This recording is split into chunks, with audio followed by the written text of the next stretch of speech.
Sementara Wakil Ketua DPR RI Sufmi Dasko Ahmad meminta Mendagri Tito Karnavian mengevaluasi dan memitigasi daerah lain agar tidak terjadi lagi aksi massa di Kabupaten Pati.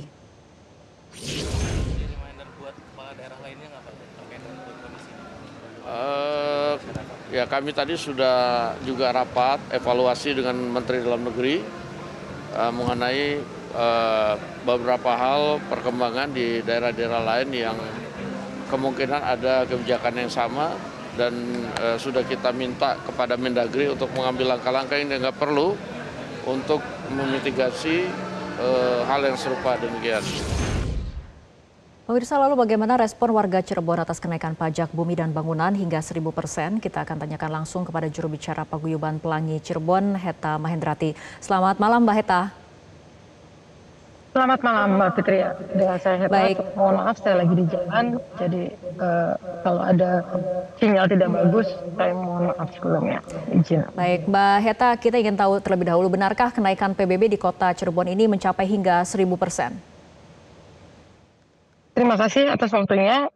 Memang betul, kenaikan di PBB di Cirebon itu variatif antara 50% hingga 1000%. Dan itu tidak hoak dan itu betul adanya.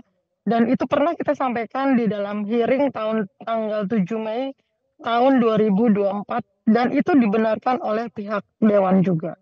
Dan kalau ada yang mengatakan bahwa kenaikan 1000% itu hoak, itu tidak betul. Itu adalah betul adanya dan itu pun kami menjadikan bukti pada saat kami melakukan judicial review di tanggal 2 Agustus tahun 2024. Mbak Heta, menurut Pemkot ataupun Wali Kota mengatakan bahwa keputusan itu dibuat saat pejabat Wali Kota Cirebon terdahulu, bukan pada masa kepemimpinannya. Bagaimana tanggapannya? Betul. Justru itu yang kami sayangkan. Kebijakan itu turun oleh pejabat sementara, pejabat kalau itu dikatakan PJ Wali Kota saat itu.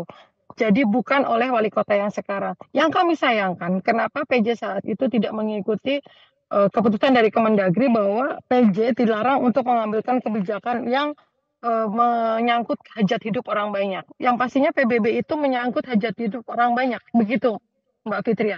Yang itu kami sayangkan dan kami sudah berjuang dari awal Januari tahun 2024 begitu Perda nomor 1 tahun 2024 tersebut dikeluarkan seperti itu. Oke, sampai saat ini ataupun sejauh ini apakah Pemkot Cirebon ini membuka ruang diskusi ataupun audiensi dengan warga Cirebon terkait kenaikan PBB ini? Ya, pastinya mereka untuk Pemkot, kebetulan Pemkot tidak membuka sampai hari ini. Kami belum pernah bertemu diundang oleh PJ saat itu atau dengan Pemkot saat itu untuk bertemu langsung. Kami justru difasilitasi oleh anggota Dewan. Oleh Dewan saat itu kami difasilitasi untuk hearing tanggal 7 Mei tahun 2024.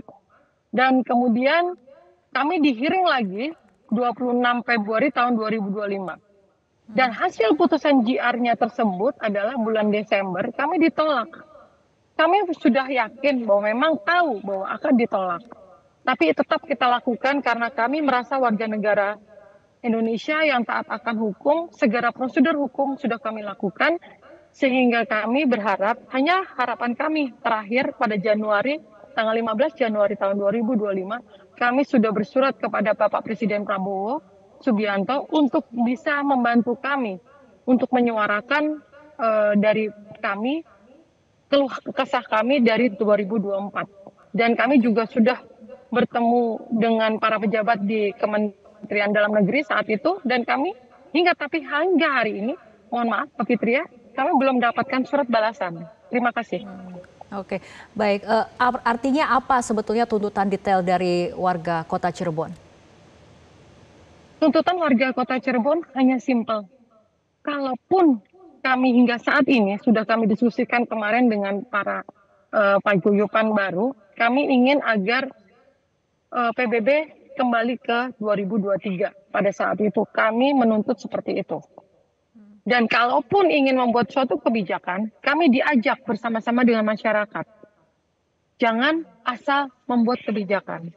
Dan asal Mbak Fitria tahu, adapun pengajuan kami JR saat itu adalah di mana keluarnya Perda nomor 1 tahun 2024 itu tidak disertai dengan kajian akademisi dan hanya baru keluar setelah kami berprotes.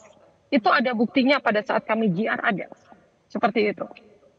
Oke, untuk kemudian frame waktunya, apakah ada batasan waktu mungkin dari warga Cirebon untuk kemudian melihat respon dari pemerintah Kota Cirebon terkait keberatan kenaikan PBB ini?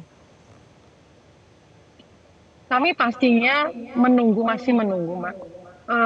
Tapi kami tidak bisa membendung animo masyarakat terkait dengan adanya kejadian Pati.